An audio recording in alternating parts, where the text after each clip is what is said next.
All right, welcome everyone to today's Google Webmaster Central Office Hours Hangouts. My name is John Mueller. I'm a Webmaster Trends Analyst here at Google in Switzerland.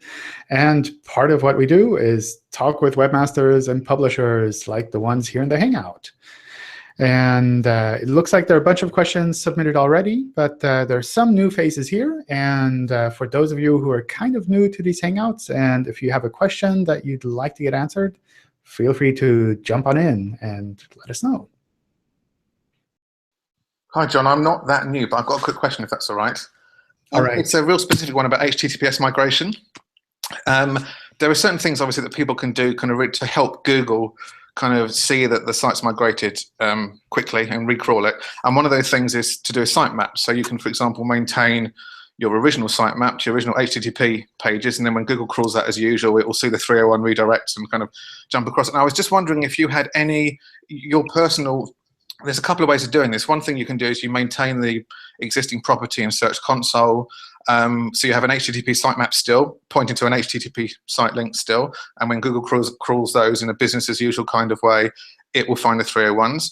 But something else that's recommended, or maybe you can do both, is that you create your new property in Search Console, which is the HTTPS version of the site. You put your HTTPS version of the sitemap in there, but you also, at least temporarily, put your original sitemap in there that points to the HTTP links. And I think different people, I might be wrong here, but different people over time at Google have recommended kind of different ways of doing this. And I just wondered if you had which way would you specifically propose would be a good way of doing that? Yeah, so I guess the general thing, especially with site moves, so that's what would be the case with HTTPS migration, is that you can do something that's actually kind of not recommended for sitemaps, in the sense that you're submitting URLs that you know you don't want to have indexed like that. So you're submitting the old ones. And whether you submit those on your old site or with the HTTPS site, that doesn't change. As long as you're submitting a sitemap for the old URLs, then we can go off and recrawl those old URLs based on the new change date that you give us. And we'll try to crawl those a little bit faster, recognize the site move, and pick that up a bit faster. So it doesn't really matter where you submit those, but if you use URLs in a sitemap file with a new change date, then we'll try to recrawl those a little bit faster. Great. And if we happen to leave it in the old property, but we also add the sitemap to the new one as well, does that matter if you effectively have a duplicate sitemap across both? It's just helping Google, is it? Yeah, that's totally fine. Sometimes it can be a bit confusing for you as a webmaster if you look at the new site and you see like two sitemaps and which one is the right one. But it's totally up to you which way you want to do it. Brilliant. I mean, I guess it's kind of coming up to the sales time and holiday season, but at the same time, Chrome is going to switch in January. So probably there are quite a few people now going, oh, God, should I do it now? But if I do it now, will my rankings temporarily drop for a few days? And how can I keep that as short as possible? So that's the kind of reason that I'm asking these questions. Yeah. So I guess from a timing point of view, my recommendation would be to do site moves, changes like this, at a time where you're not dependent on search traffic. So that's something where if December is the period where you get all of your sales and a large part of your visitors come in from search, and you do a site move then any mistake that you do there could have big consequences. So that's something where maybe I'd wait until, I don't know, January 1st or whenever that kind of black hole period comes where people don't go online, and do the site move then to kind of minimize the disruption that you have from search. It's kind of like actually the big sales period in the UK is kind of 1st of January or kind of Boxing Day onwards. So it's kind of like a month or so's time from now. But the thing is that if we don't do it now, then Chrome switches in January, and then you kind of have to wait till March. So it's a bit tricky to know when to do it. I don't know when Chrome is going to start doing that. I believe, from what I understand, the switch in Chrome is only for login pages. So specifically, if you have a login on your site and it's on HTTP, then they'll flag that as insecure. So one thing that you could potentially do, I mean, I'm not on the Chrome team, so I don't want to kind of bring workarounds, but what you could potentially do is just put your login on one page and link to that login page instead of putting the login form on all of your pages. Maybe that's like a temporary solution. I mean, that's how I understood it as well. But I mean, we already have HTTPS on the site partial on checkout. We just don't have it on logon. So yeah. But I mean, again, in your experience, I appreciate everyone makes mistakes, but if you did a great job of it, you did the sitemaps thing, you did your canonical thing, you did whatever. Theoretically, from a rankings point of view, 4 weeks, 5 weeks should be. It should happen fairly quickly. So in my experience, it's a matter of a couple of days when everything works well.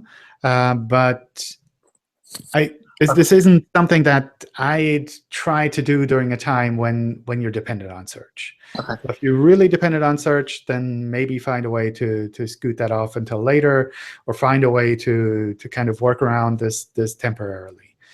But it's something where I would say 99% of the cases, everything just goes well. But you never know if you're like that 1% of the case where your hoster has decided to mess something up that you haven't prepared for, that kind of throws everything off again. So that's, I don't know, the kind of the thing where I would, from a practical point of view, especially if you're dependent on this traffic, I'd kind of be cautious. Okay, brilliant, thank you.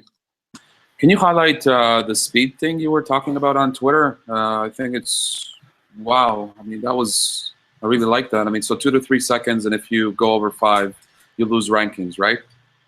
I don't think we have any numbers for like when we would use that for search. My tweet was mostly for that one person that asked specifically, and that's kind of what I would aim for if I were a website. So that's not that from a search point of view we would aim for that. It's also from a search point of view we wouldn't be able to get those numbers exactly the same anyway, because we kind of try to cache the embedded content, and the cached embedded content will have an effect on how quickly a page renders. So it's not that you could even like measure how we would measure that. But that's kind of from my point of view, from my experience, I'd aim for something like that. When I see sites with hundreds of embedded resources and they take 20, 30, 40 seconds to load, then that's usually a time where I imagine a lot of people just jump off and go somewhere else, especially on mobile. So shared hostings are in big trouble because a lot of them are over 5 to 6 seconds. I mean, I took a look at hundreds of websites over my time. Yeah, I wouldn't say they're in trouble. I mean, we're not changing anything there with regards to speed. So this is really just my kind of personal view of what I would recommend to aim for. If someone were to ask me, like, what number should I aim for, John? I really don't know, no idea what to look for. And we've said, I think, below 1 second at some point, but that's really, really hard to achieve below 1 second. But if 5, 6 seconds on desktop on mobile, it's going to translate to even 8, 9 seconds with a 3G. Yeah, I mean, that's still hard. But when you look at the studies where people are measuring the attention span of someone going to a web page, and you see they kind of switch off mentally after 3 or 4 seconds, then that's kind of the time you have to grab their attention and give them something that they find interesting. So it's something where I'd look more from a user point of view than from a search point of view. But from a user point of view, anything that you can do to speed things up definitely makes a big difference. John, but from a search point of view, you're definitely looking at the pre-render time, right? The time it takes for the server to respond, or maybe time to first byte, or things like that. I guess there are two aspects for crawling there. Purposes. Yeah, I mean, that's not directly related to ranking, though. That's essentially, if we have a big website and the server is really slow, then we'll have trouble crawling everything because we can't get to all of the pages. So that's kind of from a technical point of view, the crawling side. On a rendering side, we also try to have some reasonable timeout, where if a page doesn't render within, I don't know what number it is, but within a reasonable time, because all of the embedded content is just so slow, or it uses like a lot of third-party APIs, then that's something where rendering might fail, and we'll kind of revert back to the HTML version of the page. And if you have a static HTML page, that's less of a problem. But if you're building on a JavaScript framework and you rely on Googlebot being able to render the pages, and Googlebot times out while trying to render your pages, then you're going to, I don't know, have a bad day at least. What if I have like a logo in the footer that's from a seal of something that's not loading from another server? Does that impact the whole page or how you see rendering of the whole page, even if it doesn't affect the actual main content? That's something you can try out. If it blocks rendering, then that could have an effect. If it doesn't block rendering, then that's fine. Like, you can just edit the source code and point it at a, I don't know, broken host name or something, and see if the rest of the page actually loads. So for images, I assume in most cases that's no problem. But if a JavaScript file fails to load, if your jQuery file fails to load, then the whole thing is going to fall apart potentially. Maybe not. Right. Mm-hmm. All right, let me run through a bunch of the questions. I'll try to go really quick so that we can cover some ground here. And if you have more comments to the answers or to the questions, feel free to jump on in. Otherwise, we'll open up questions for everyone a little bit further. Our e-commerce site has Panda issues. We have about 3,000 pages to go through and improve. Will we see improvements only after fixing all of these pages, or after a part of them? So from our point of view, the Panda algorithm does look at the site overall. But if you're cleaning things up incrementally, that's perfectly fine. It's not the case that Panda or most of our algorithms will just say yes or no, this is good or bad. But rather, there's a sliding scale. So if you improve a lot of stuff, then that will be reflected over time as we reprocess that. I want to migrate a really big website with thousands of subdomains to HTTPS. Should I do them all at once or individually? From my point of view, you can do them all at once. I don't see, from a search point of view, any difference to kind of doing that incrementally or doing that all at once.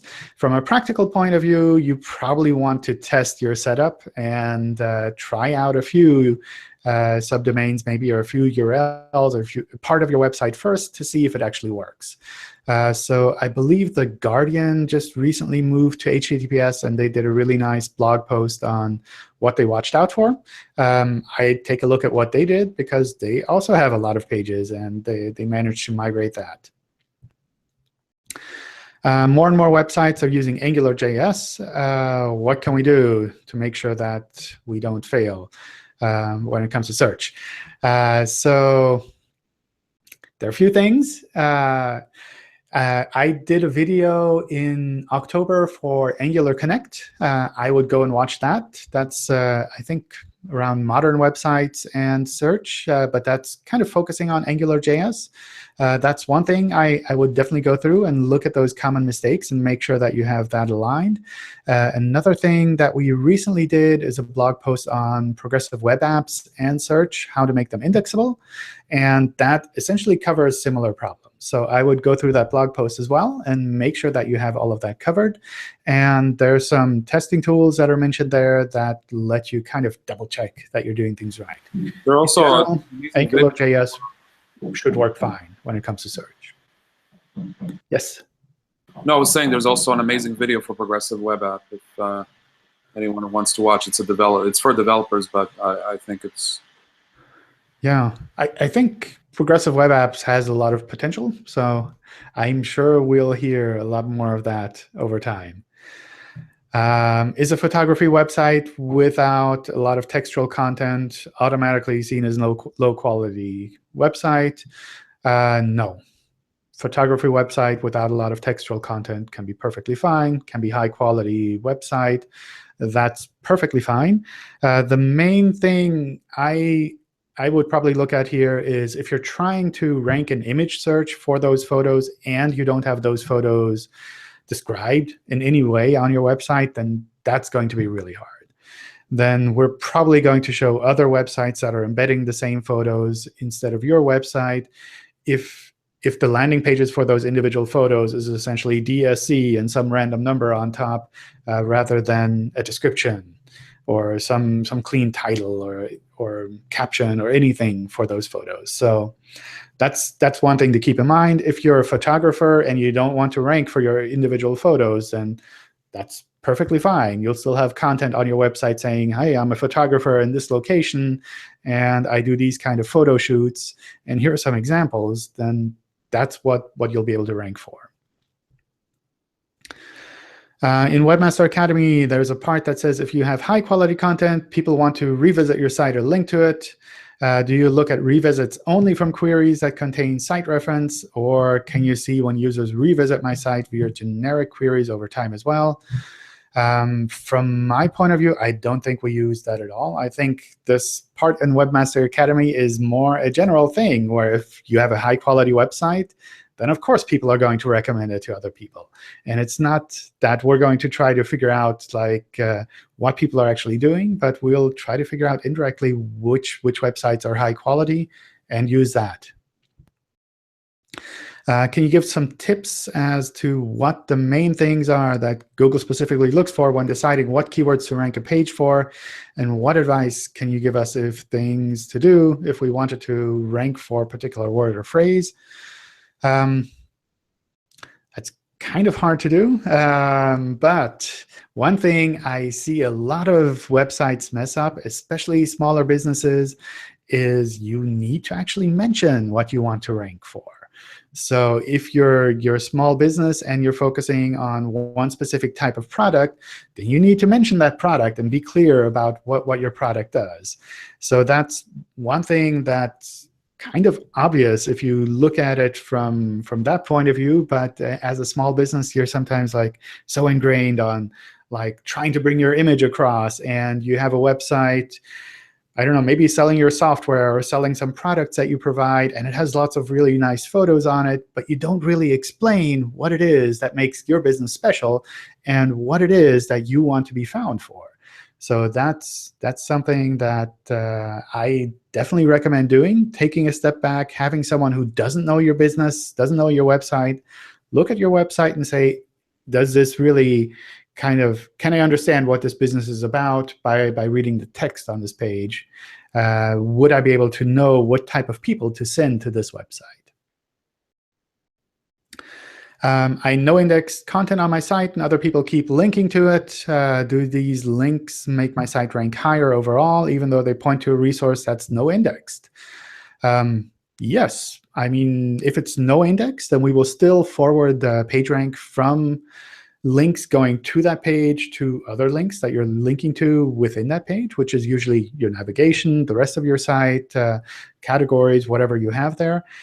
So that's something we'll definitely forward there. One thing I would kind of think about in a situation like this is if you have a lot of people linking to your content and you're trying to say, I don't want this content to be found, then somewhere there's a kind of a mismatch there. It's like, is this something you want people to go to? And if so, then make it available to everyone to find. If it's something you don't want people to go to, then maybe it makes sense to actually take that content down instead of just no indexing it on your website.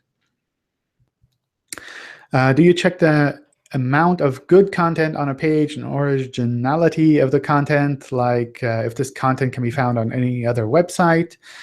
Yes, to some extent, we do that. We try to recognize what's unique on a page, and we try to highlight that in the search results when someone is searching for that. So that's something we try to do. We also try to recognize which parts of the page are essentially duplicated across a bunch of other pages. And from our point of view, that's perfectly fine. But we'll probably look at that and say, well, maybe this is not the primary information on this page that we need to show this page for. So we do try to recognize that automatically. You don't need to do anything like use a block quote, HTML element for that. We try to pick that up automatically. When a site has great links from other great sites, does it mean that my site is higher quality because of that? No, not necessarily. So we do take links into account in our crawling, indexing, and ranking algorithms. But just because there are links there doesn't necessarily mean that we will rank the site above everything else. So we take a lot of factors into account when trying to figure out what is relevant and what is not relevant. Does Google expect us to switch to start using AMP? Much like you encourage mobile-friendly in HTTPS, will AMP become a ranking factor? So far, I'm not aware of any plans to make AMP a ranking factor. I think it's fine to keep it like it is, in the sense that this is something that you provide for your users that makes your site a lot faster. And you have a lot of value out of that automatically, because users are able to read more content, get your content faster, and actually do something within your website, within your business, much faster than they otherwise would be able to. Can I add to that? Sure. Why are you highlighting AMP in blue? Because that kind of like takes away the attention from everything else in mobile. Because Why in blue? Which Yeah. color should we use? I think transparency, like just kind of more. Yeah, I think the main reason we added that that bar there is because people were confused about what this AMP actually means. Like, do they have to watch out for that? What's the reason behind that? So we wanted to provide some background information on what this actually means. I suspect over time, when people get used to it, that'll disappear again, because people will know what that actually means. So that's something that I think from a UI point of view, it could be argued, like which color layout should be the right one. Knowing the people at Google, I'm sure they tried a lot of different colors and a lot of different styles to see which one works best, which one brings a message across best. But I suspect that will change over time. Okay. What would you say is the best type of links that help with rankings nowadays, not trying to spam or manipulate anything? So I guess the best type of links is a natural link, which sounds like you already know that. So essentially anything that comes from a national recommendation from a user who likes your content, who likes what you have there, and says, hey, this website here does something really great. I want to recommend it to my friends. So that's the kind of link that our systems essentially try to look for. We have a question about articles on our blog pages on our e-commerce site. Does Google give more weight and relevance to internal links within an article as opposed to internal links at the end of the article? No, I'm not aware of any difference there. I suspect the anchor text might be different depending on where the link actually is. But if it's like on the top of the article, in the middle of the article, or on the bottom of the article, essentially doesn't change anything for us. I was wondering whether high ranking of multiple pages of a single domain benefits the domain authority itself. For example, there are two websites. Website A has 10 pages, all ranking number 4. Website B has 10 pages, all ranking number 1. Does website B look more favorable in Google's eyes? Does website B get a boost for consistently publishing quality content that Google can index high in the search results?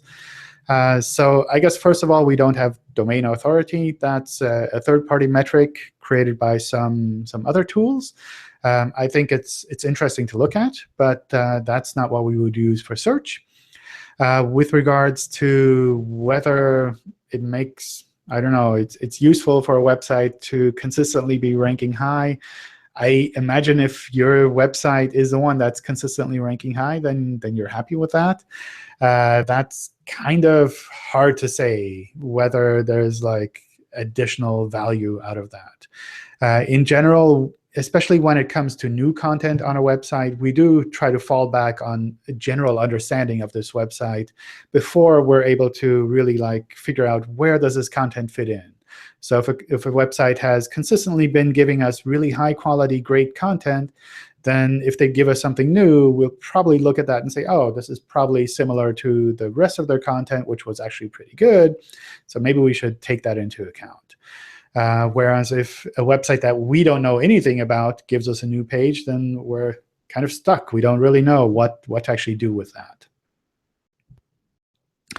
How does a website get into the Google Sandbox, and how does it get out? So we don't have a Google Sandbox. We have a bunch of algorithms that might look similar in a sense that we, like I said before, we need to understand what this page is about first. But it's not the case that we have a Google Sandbox or anything like that. So it's not something that you fall into or something that you kind of have to dig your way out or that you have to artificially wait 30 days. That's essentially just something where we need to figure out what your pages are about and where we can show them relevantly. And we'll try to do that as quickly as possible. John, can I just ask a quick question on that one, if you Sure. don't mind? So I'm working on a project at the moment, and it's quite a big, dynamic kind of site that is quite a lot of it is driven by development and various related this, that, and the other, all relevant. What I've noticed is that from time to time, when we do certain things, it seems that almost like Google's going off, having a look at it, yeah, and putting it to one side, checking everything's fine, and then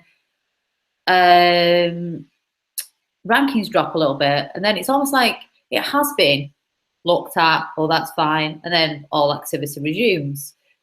Does that ever happen? So if you have, say, a big site where you're doing quite a lot of development dynamically, and it could potentially generate quite a lot of pages, but obviously they're all relevant to, say, I don't know, services and local this, that, and the other, would it sort of trip some sort of filter that maybe, oh, well, actually, there's loads of URLs just appeared on this website. We need to just have a look at that and make sure that they're not spamming and sort of just churning out URLs like crazy for no reason other than to create maybe doorway pages. So kind of like a sandbox, but like a temporary one that just trips a filter and it needs to be just checked in case it's doing something dodgy, which is not. I don't think we'd have anything like that. I mean, there are definitely like technical aspects where if we find a lot of new URLs, then we have to like crawl them and understand them, and all of that takes a bit of time. But I don't think we'd have anything where you have a normal existing website and suddenly you have 1,000 pages more, and therefore, because you have 1,000 pages more, we will see the rest of your website as being lower quality. I don't think that would make sense. I think that's something where we try to understand the bigger picture first. So there's no kind of manual, you hit a certain threshold and then all of a sudden some engineer goes, hey, they're going to break the internet. I'm just going to have a look at that type thing. I can't see us having any manual kind of threshold there. I think our engineers would be too busy to handle all of that. I mean, what sometimes happens from a manual point of view is if we see a website significantly breaking, then sometimes they'll flag us and say, hey, John, you need to tell this webmaster they're doing something really bad and that they should fix it as quickly as possible. But if things are normal and we just see a lot of new pages, then our system should be able to handle that. That's kind of what we built them for, why we made them automated. Mm-hmm. Okay. Thank you. Thanks. All right, let me run through a bunch more questions. And it looks like there are already big discussions in the chat, so I'm sure I'll hear from some of you.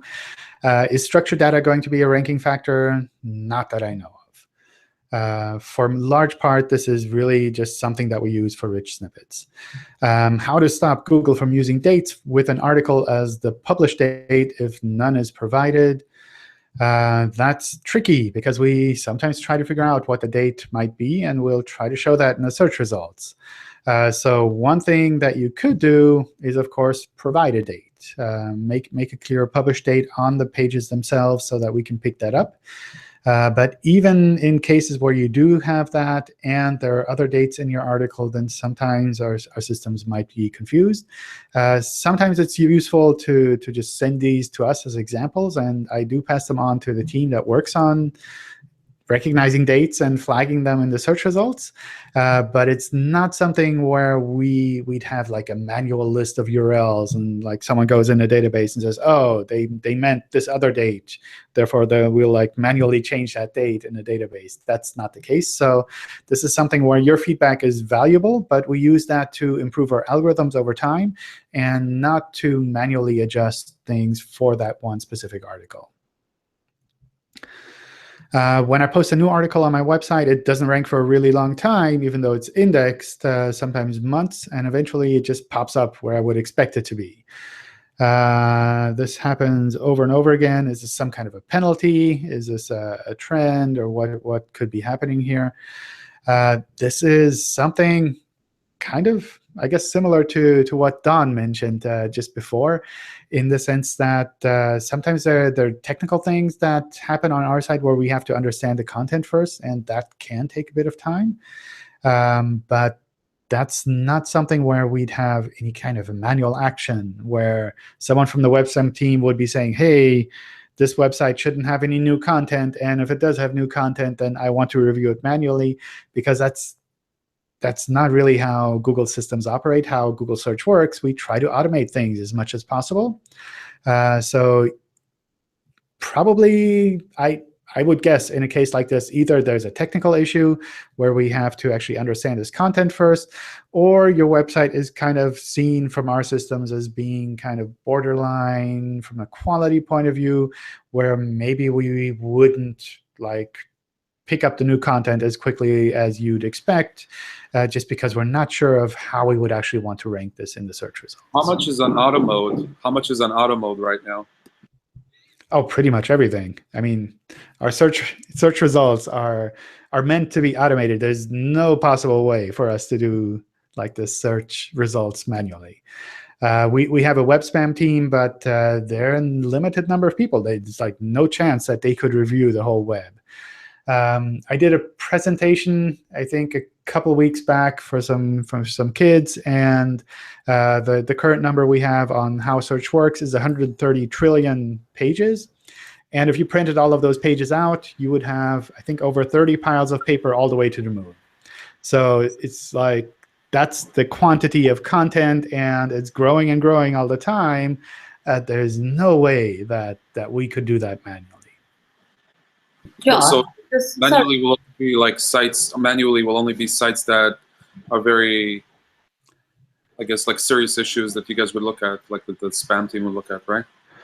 Yeah, I mean, if they're spam issues, then we would look at those spam issues, and when we would take manual action, and we would show that in Search Console. Yeah. So it's not something where we would take manual action and just like don't tell anyone about it. It would be visible in Search Console, and they could do the reconsideration request, and we would be able to kind of pick that up again. Okay, thanks. John? Yes? Do you know, we were talking about, you just mentioned about lower quality sites, etc. Yeah, that maybe like do a lot of, dynamically generated stuff, which is it's not the same, but it's often matches similar queries, yeah, etc., with lowish search volume, yeah. So that probably is classed as not the lower end, but not as important as, to say, fresh news that's obviously really popular, yeah. So would that kind of content maybe be put to one side, even though it matches queries, very low search volume, but quite a lot of them? That might be put to one side and think, oh, well, we've already got something indexed. So even if it changes a lot, I don't think we treat that separately. A lot of priority. Yeah. Yeah, I don't think we'd look at it like that. So it's more a case if we're not sure about the quality of a website overall, then that might be something where algorithms say, well, I got some new content here, but I'm not sure how relevant this is and where we should be putting it. Maybe we should get more information about this content before we start showing it highly in the search results. So that's kind of from that point of view. But it's not the case that we would look at like the search, the query volume and say, oh, this is like nobody's searching for this, therefore we're not going to index this page that's about this topic, because that you kind of create that vicious cycle from through the algorithms that way. It's like if nobody's searching for it, then even if you had content and even if someone were to search for it, then they wouldn't find any content. So of course, nobody's going to search for it. So you kind of want to have that content index so that when someone does search for it, we could show it. So that's less a matter of like how many people are searching and how long tail it is, that kind of question. Mm-hmm. OK, thank you. Thanks. All right, we created an article, manually submitted it to Google Index. It has unique content. The page was submitted, and we were able to find it and search, but less than 24 hours later, it was completely disappeared from Google Index. How is that possible? So these things can happen. Like we don't guarantee indexing. Sometimes we pick things up quickly. Sometimes they drop out again over time. That's can be completely normal. That's something that settles down over time as we're able to kind of understand where to place this URL in our index. Almost a week ago, we had to 301 redirect some pages to new locations. There were 10 pages, mostly ranking number 1 through number 3. A week later, 3 pages have maintained their positions, and the rest of pages dropped 2 to 3 positions, and all images disappeared. What happened? So anytime you do a site move, you might see fluctuations like this, where it does take a bit of time for everything to settle down. In particular, when it comes to images, it's important that you make sure that you redirect both the images themselves, the image files, and the landing pages, so that we're really able to kind of migrate this connection between the image and the landing page directly. So that's one thing to watch out for. The other thing to keep in mind is that images usually update a lot slower in our index than web pages, because for the most part, an image URL doesn't change. It's not something that constantly has like a new variation of the image under the same URL. So we tend not to crawl them as frequently. So that's something where, especially if you have an image-heavy site and you do a site migration, then that will probably take longer in image search to settle down than just the web search side. Any news regarding voice search traffic being included in search analytics? At the moment, I don't have any news on that. From an SEO point of view, which would be better, to use our own subdomain as a CDN, or is it the same if we use like cloudfront.net? Which is better? From a search point of view, purely a search point of view, you can use either one, either like a hosted subdomain, like you might do on Blogger, for example, or on WordPress, or use your own domain. From a practical point of view, I think it always makes sense to go to your own domain, just so that you have everything under your own control and you can do whatever you want there. So if you want to move to a new platform, you're free and able to do that. Whereas if you're tied to an existing platform through your domain name, then you're kind of tied in. So that's something I would keep in mind, especially if you're planning on a longer-term search presence. A friend of mine has a client that has a lot of large websites with a lot of products. These products aren't sold directly on the site. He sends them to e-commerce stores from his site. What would be the correct schema markup for products on his site, since he doesn't sell them on his site? I don't actually know. So I don't actually have a great answer for you there. I suspect you would probably still use the product markup there, just to let us know about that. However, probably we wouldn't be doing much with that markup in search. So that's always something to kind of keep in mind. Like, you might use the theoretically correct markup on a page, but that doesn't necessarily mean that we'll show it in search or that it'll have any effect in search. So if you're stuck between like implementing a specific type of schema.org markup on a page, or making bigger changes that are actually visible to users and to search, then you might want to keep in mind which one of these is actually visible and which one might not have any effect at all. This has been puzzling me for a couple of months. Since mid-September, Google started displaying our co-UK URLs, despite the fact that we migrated to .com in 2015. And now half of our traffic is going to these co-UK URLs. What's up with that? So I saw a few cases like this recently, I think about the same time frame, mid-September, October. And that's something where, from discussions I've had with the team, we basically made some changes with the way that we show URLs in search for geo-specific queries. And some of these sites might be seeing changes like this. From my point of view, I don't find it really perfect, in the sense that if you're redirecting and you've been redirecting for a long time, then probably we should just take that into account and show the URL that you're actually redirecting to. But that's something where there's still some ongoing discussions. So any feedback that you have, specifically with regards to like ccTLDs that you've been redirecting, is really welcome. That's a real mess at the minute, John. One of my personal projects is kind of a lead generation site for tradespeople, which I've had for years.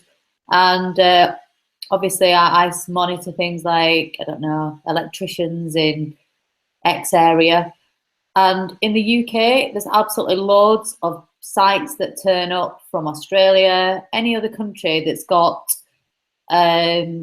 English language, New Zealand. So people presumably are like looking for, if somebody's looking for an electrician in a small town in England, the chances are that they don't want to see Australian and New Zealand sites, and American sites turn up when they're looking in code at UK. So it's a bit of a nightmare, really. That sounds like something different, though. So I think in this particular case, they have a .com and they also have a .co.uk, and they're redirecting the .co.uk to .com, and we're showing the .co.uk in search. So you're saying it's kind of the opposite way around, that you search for something local and it shows something completely unrelated, non-local. No, I mean, it might cost quite a bit if you're going to get an electrician from Australia to rock up to Manchester. So I think it's because I think it's because there are like town names that are the same in different countries. Yeah. But it doesn't seem to be any despite a lot of the pages having things like Google Maps on, which somehow should at least provide some indication of where they're from, doesn't seem to like have any logic to it whatsoever. Are you checking in the normal search results, or are you using some kind of ranking tool? No, normal, just manual. Okay. But not. But this is something I would love to have examples for. So if you're noticing that, regardless if it's with your own sites or not, and you're really seeing like someone is searching for something that should be local in the UK, and we show someone from Australia or New Zealand, then that's something I'd love to bring to the team to have them take a look at. There's loads of it. John, I'll send you some as well, because we see this all the time in the UK. Okay, great. That's good. That'll be useful. No, I mean, this is something that seems to come and go in waves, and sometimes we get things really well there, and sometimes it kind of heads off in that direction again. Oops. There was a question about IPv6 as well. Like, should I move to IPv6 or provide IPv6? From search point of view, we do try to crawl with IPv6 if we notice that that's available, but it's not the case that we would treat these sites in any way differently if you have IPv6 available for your site or not. So that's not something I would see as being critical. Obviously, more and more users are going to IPv6, so that's something where you'll probably see traffic growing over time. But it's not that we would see that as a ranking factor, like, is your site available on IPv6 or not? Because even users on IPv6, they access normal IPv4 sites all the time. big bunch of questions together. Does using Cloudflare affect my ranking and indexing? No, that wouldn't. One thing that you might see an effect if you switch CDNs or to a CDN from not having a CDN is that we'll probably crawl a little bit more conservatively for a while until we figured out that what speed we can actually crawl without causing problems on your server. So the crawling side is something you might see an effect there. Let's see, it kind of goes on in different variations. We have user-generated content in users' preferred languages. We have the Chrome navigational text translator to other languages. What do you recommend doing there? This is something where probably you could use the hreflang tag to let us know about the different language variations that you want to have shown to people. So what will probably happen is we'll get a little bit confused if the main part of your page is in Spanish, and you say, well, actually, this is the English version of the page. But for the most part, if someone is searching in English, then we'll just guide them to that page, even if the kind of UGC on that page is in Spanish. John, just really quickly, sorry. I've not been along for a few weeks, so I've started a few things. So on that CDN subject, we used to get a crawl rate of around 50 to 60,000 URLs a day, something like that. And it's a dynamically generated kind of content and stuff, and lots of things change on a lot of the pages, obviously based on jobs posted, location, reviews, all that kind of carry on. I moved that onto a CDN, Cloudflare. The crawl dropped through the floor, and I've never recovered it. I mean, the rankings didn't get massively impacted, but the crawl has never, ever returned, even though I took it off that CDN because I could just see it was almost like, for me, you know, I kind of have got a belief that there's a queuing system in place for URLs. And for me, I feel that queue just got so big because so much changes on that website that it just was a disaster for dynamically generated content at CDN. You know what I mean? It's like it's hard to say without looking at the site. Yeah, I mean it's really, when you kind of say dynamically generated, I don't really know what is happening there. If you have like a lot of URL parameters, then that could be something that our systems pick up on and say, well, we don't really need to crawl that much. We can still pick up all of the content without like calling all of these unneeded parameters. So that might be an aspect that comes into play there. But in the Search Console Help Center, there's a link to report a problem with Googlebot, which is a pretty complicated form that you can fill out. And that goes directly to the Googlebot engineers, who can take a look at that and see, are we crawling properly or not? Or is there something that we need to tell you about your site? For the most part, they won't respond. But if you're like saying, oh, I just moved to a new CDN and crawling has essentially stopped, then they can take a look at that and say, OK, this is actually a pretty stable CDN. We can crawl a lot faster than we've been doing in the past. Mm-hmm. OK. It just never seemed to come back after that in terms of, but it didn't affect rankings. So yeah, I mean, that's kind of a good thing in that case. Yeah. I mean, you don't need to artificially increase the crawl rate if we can pick up the new and changed content anyway. Worrying the small makes me think, maybe it's just perception of the site, because you said the other week that if the crawl rate isn't good, but it just seemed to be a coincidence that it was after that. That was all. But anyway, no worries. I'll shut up now. All right. John, can I ask a question before we run out of time? Of course. Go for it. Okay, thank you. Well, I have some pages, not many, but they need to be updated regularly because they show information about tools that get updated over time, and there are new features, and they are being compared in the same page. The difficulty that I'm having is to somehow show that in the results, the date that appears there is the date of the last update, not the creation date. So I've used a schema article with the date modified and date published, but it keeps always showing the date published date on the results. What is the correct way to hint Google to show the last updated version? And I can guarantee I'm not being spammy. I just update the articles when there is really something new, not trying to push changes. You can't. So there's no direct way to say this is the date that I want you to show in the search results. So that's something we've been talking with the team that works on dates here on and off about that as well. Like maybe we could just use structured data markup and tell people which markup to use, and they'll do it right. And for the most part, they prefer to handle that algorithmically. And sometimes that means for some pages, they pick up the last modification date. Sometimes they pick up the original creation date, and they try to figure out where it makes sense to show which date. So this is something where you can't, on your side, really control this. But if you have examples, then feel free to send them to me.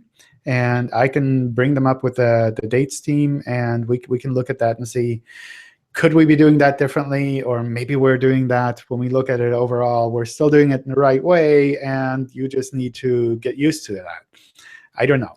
But it's something where there's no like absolute markup that you can just put on your pages and say, this is the date. Okay, okay, I can send you an example. I'm just wondering if it is not possible to somehow hint to Google to show the last update. Would it be better to remove all the dates from the page at all in that case? I don't think it would change anything for ranking. It wouldn't make it... Not for ranking. It's just for the people that go to the page, the search results do not think that the page is whole, because in reality it is being updated frequently. It's like Wikipedia; they get updated, pages updated frequently, and in reality, Wikipedia pages do not show dates in search results.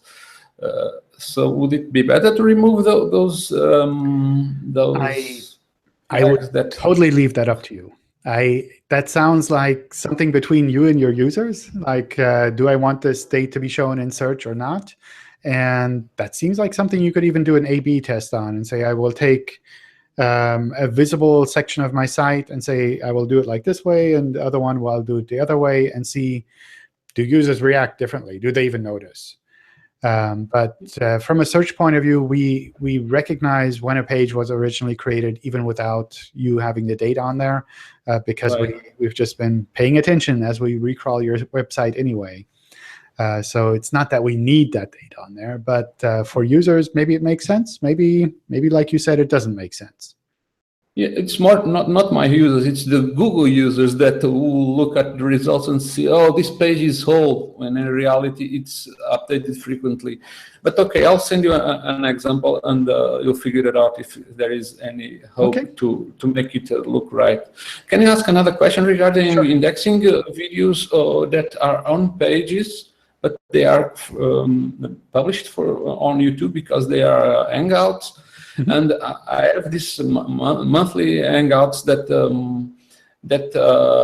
I have pages on a blog that show the show notes, transcriptions, all the details. But in the YouTube page doesn't have those details.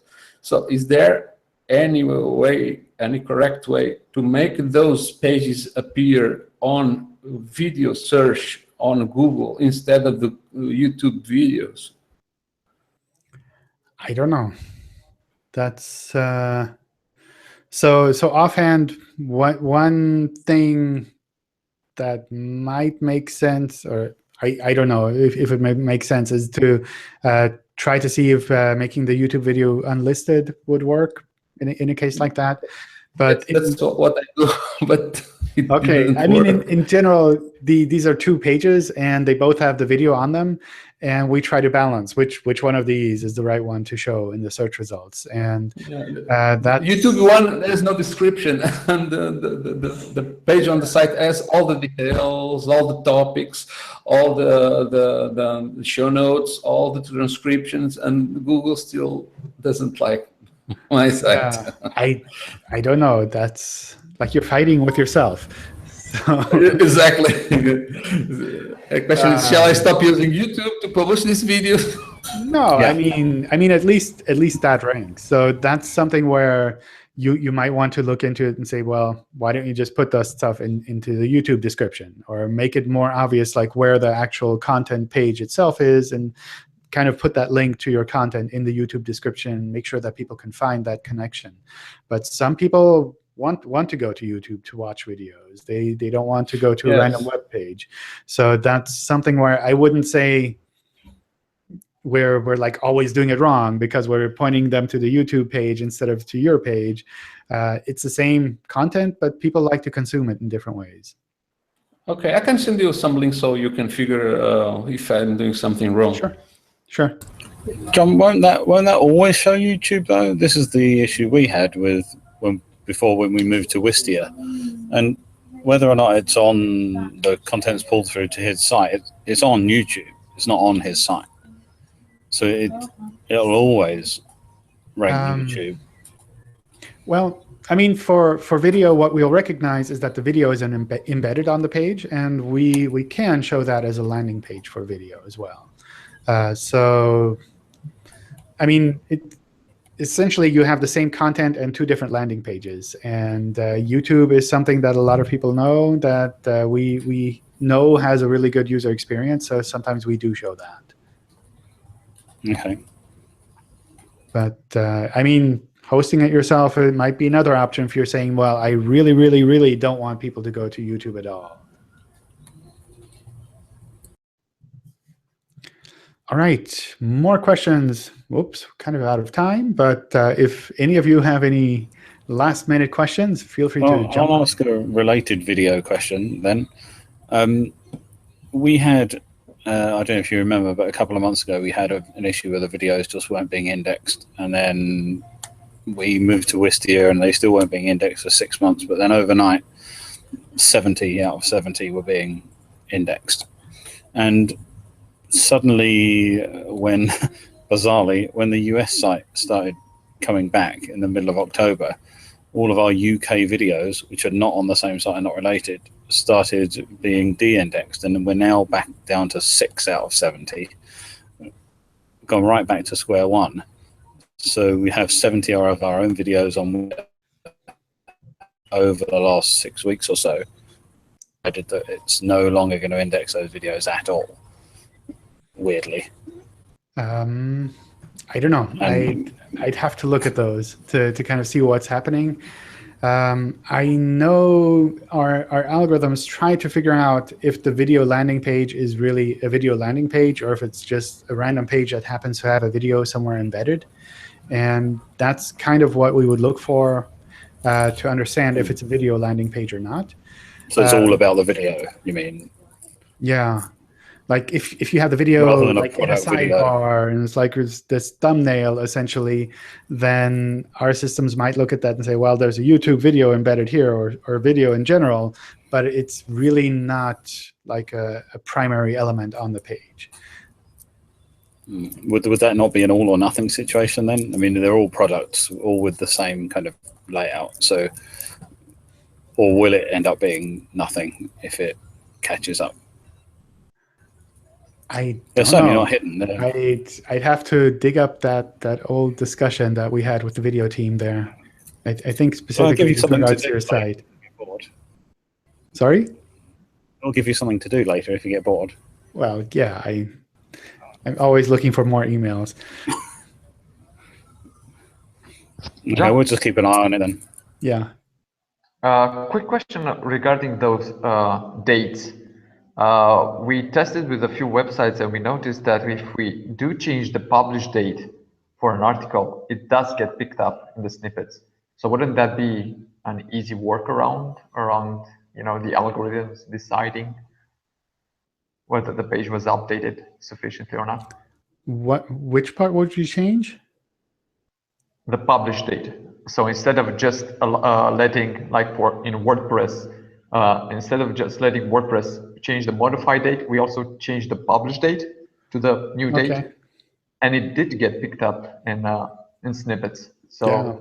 I mean, that's something you could try out as well, but it's I think this is mostly something that from my point of view, the snippet is more like marketing for your pages. And if you want to have that data in there or a different one, that's kind of up to you. And that's something where our algorithms try to do this work for you so you don't have to think about this. But sometimes that's not the way that you wanted to have it done. So doing a workaround, like you said, might be an option. Finding a different way to kind of place that data on the page might be an option. Does the sitemap last mod tag influence in any way, or is it an extra signal for you? I don't think so. I don't know for sure. For the most part, we use the last modification date to recognize when a page has changed so that we can recrawl it. And a change on an HTML page can be anything from like fixing a typo to a new layout. That doesn't necessarily mean the article is new. It's just, well, the HTML change. John, what is the best way to send you these example pages these days? It seems your Google Plus profile does not have anymore the way to send you a message over Google Plus. Is that correct? I think that's just the way Google Plus has been evolving over time. So it's not. So it's not you deliberately preventing us to contact you over Google Plus.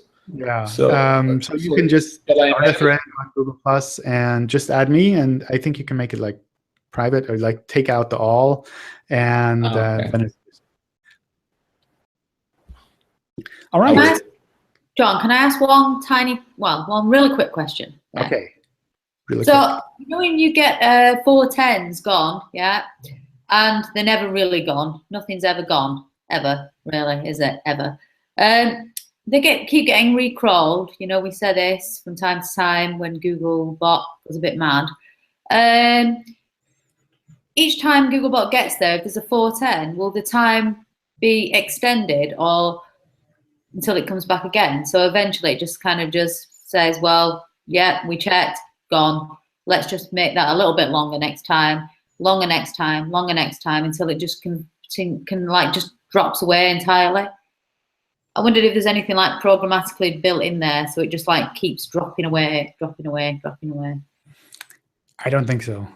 At least not that I'm aware of. We basically treat it either it's something we want to check or it's something we think is not really needed to be checked that often. And aside from links, is there any priority to those being checked? i.e., is there something like impressions, or if people were actually looking for that content originally or used to get traffic, etc.? Because I know we have like descending order in like 4 10s, but presumably some of that is based off past links, etc. I have what no other idea. factors influence that descending order? I mean, so in general, if there's content there, then we'll try to pick it up as quickly as we can based on lots of factors to understand how quickly we have to recrawl. But if it's a 404 or 410, I have no idea what would be involved with like the crawl rate of pages that we assume don't exist. If we find new links to those pages, we'll probably try to recrawl those again. But if we think they haven't changed and we think they're still gone, then I have no idea what would affect like how much we would crawl there. Would there be any point in trying to recreate content on some of those if Google keeps coming back looking for 410s? No, I from think I think it's mostly just we're trying to make sure that we're not missing anything. So I don't think you'd have any magical advantage of putting something up on an old URL. Yeah. Okay. Thank you. Thanks. All right. So with that, let's take a break here. The next Hangout is set up for Thursday in German and Friday in English. So maybe we'll see some of you then again. Time zone-wise, it's set up for the other kind of side of the world. So maybe it'll work better for those of you in Australia or New Zealand or Japan or India. Check it out. All right. Thanks again for joining, everyone. Thanks for all of your questions, and hope to see you in one of the future Hangouts. Bye, everyone. Bye.